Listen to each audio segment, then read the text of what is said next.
I want to start today by saying how grateful I am to all of you, to everyone who poured your hearts and your hopes into this campaign, who drove for miles and lined the streets waving homemade signs, who scrimped and saved to raise money, who knocked on doors and made calls, who talked, sometimes argued with your friends and neighbors,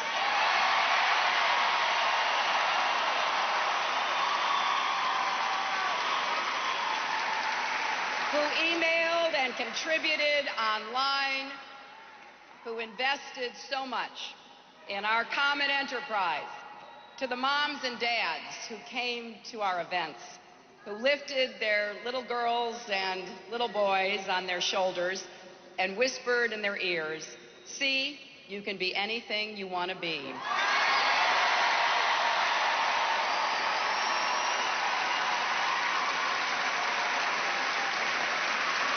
To the young people, like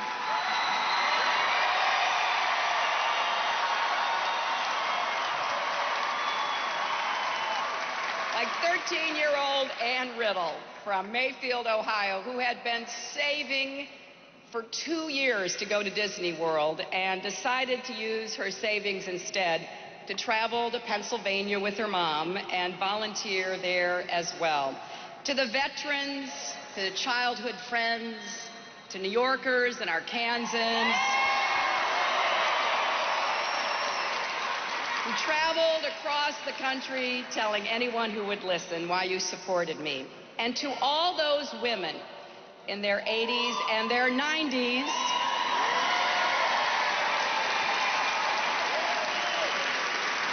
born before women could vote, who cast their votes for our campaign. I've told you before about Florence Steen of South Dakota, who was 88 years old and insisted that her daughter bring an absentee ballot to her hospice bedside. Her daughter and a friend put an American flag behind her bed and helped her fill out the ballot. She passed away soon after, and under state law, her ballot didn't count. But her daughter later told a reporter, "My dad's an ornery old cowboy, and he didn't like it when he heard Mom's vote wouldn't be counted. I don't think he had voted in 20 years, but he voted in place of my mom." So,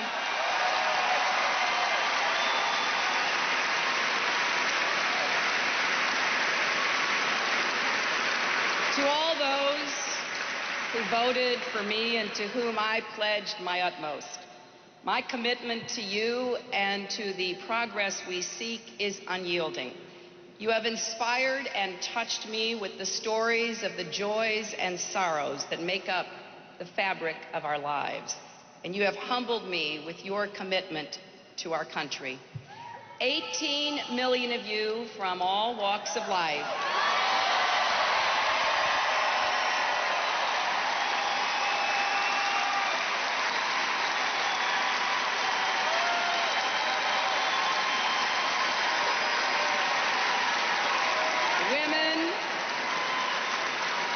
women and men, young and old, Latino and Asian, African American and Caucasian,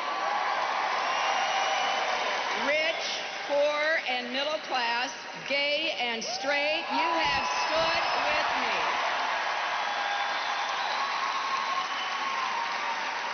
And I will continue to stand strong with you every time, every place, and every way that I can. The dreams we share are worth fighting for. Remember, we fought for the single mom with a young daughter, juggling work and school, who told me, "I'm doing it all to better myself for her." We fought for the woman who grabbed my hand and asked me, "What are you going to do to make sure I have health care?" and began to cry because even though she works 3 jobs, she can't afford insurance.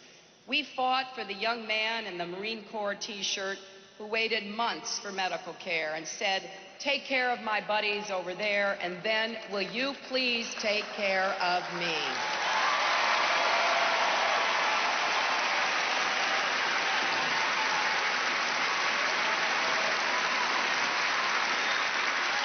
We fought for all those who've lost jobs and health care, who can't afford gas or groceries or college, who have felt invisible to their president these last 7 years. I entered this race because I have an old-fashioned conviction that public service is about helping people solve their problems and live their dreams. I've had every opportunity and blessing in my own life, and I want the same for all Americans. And until that day comes, you'll always find me on the front lines of democracy, fighting for the future.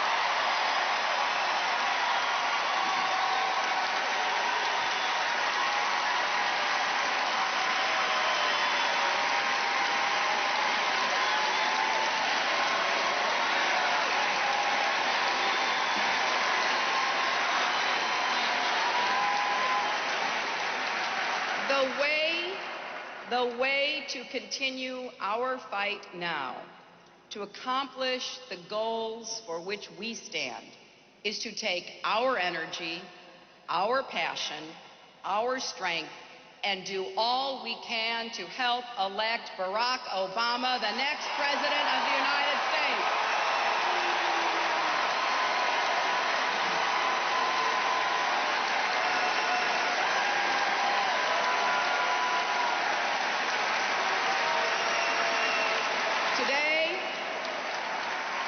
Today, as I suspend my campaign, I congratulate him on the victory he has won and the extraordinary race he has run.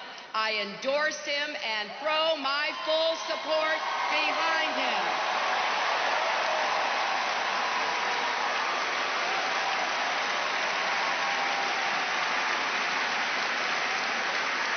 And I ask all of you to join me in working as hard for Barack Obama as you have for me. I have served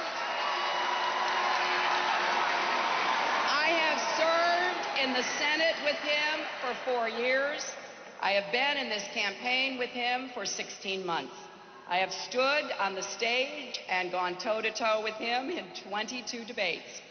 I've had a front row seat to his candidacy, and I have seen his strength and determination, his grace and his grit.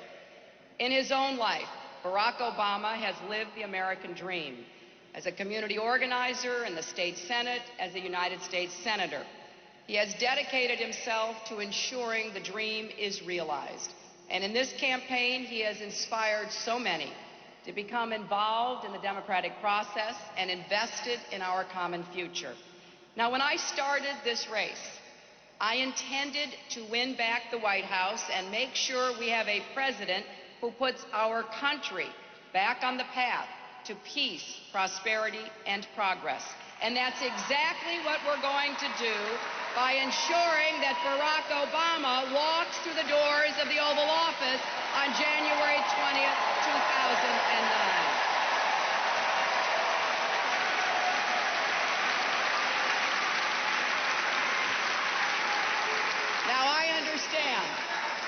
I understand that we all know this has been a tough fight, but the Democratic Party is a family. And now it's time to restore the ties that bind us together and to come together around the ideals we share, the values we cherish, and the country we love. We may have started on separate journeys, but today our paths have merged, and we're all heading toward the same destination, united and more ready than ever to win in November and to turn our country around, because so much is at stake. We all want an economy that sustains the American dream, the opportunity to work hard and have that work rewarded, to save for college, a home, and retirement, to afford that gas and those groceries and still have a little left over at the end of the month. An economy that lifts all of our people and ensures that our prosperity is broadly distributed and shared.